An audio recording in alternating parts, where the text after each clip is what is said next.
Presyo sang bulak nagsaka sang 50 pesos kada bugkos. Baklanay sang bulak nangin mahina kung ikumpara sa tinalikdan nga tigkalalag. Iningin tutukan ni Zen Kilantang.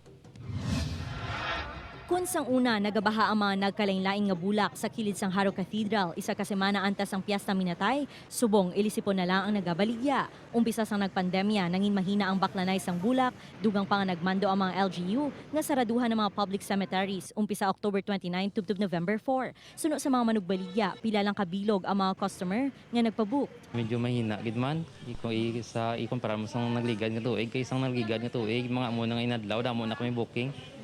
Subong do mga 20 person pa lang siguro ang nagsulod nga nagpa-booking sa amon. Halos 50 pesos naman ang ginsaka sa mga bulak. Ang Malaysian mumps nagabili sang 500 pesos kada dosena, 400 pesos ang dinosena sang anthurium, kag 500 pesos ang kada bugkos sang gadbera. Nagdangat naman sa 150 tubdob 500 pesos ang kada flower basket. Ang iban, nagbalakal na sang bulak para sa simbahan kag plano nga temprano nga magabisita sa mga patio.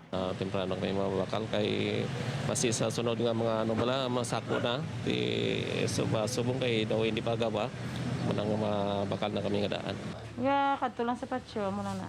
Ginapaabot naman sa mga manugbaligya nga magadahog ang baklanay subong nga weekend sa mga magapauli sa mga kaprobinsyahanan. Upod kay Romel Porquia, Zen Kilantang, One Western Visayas.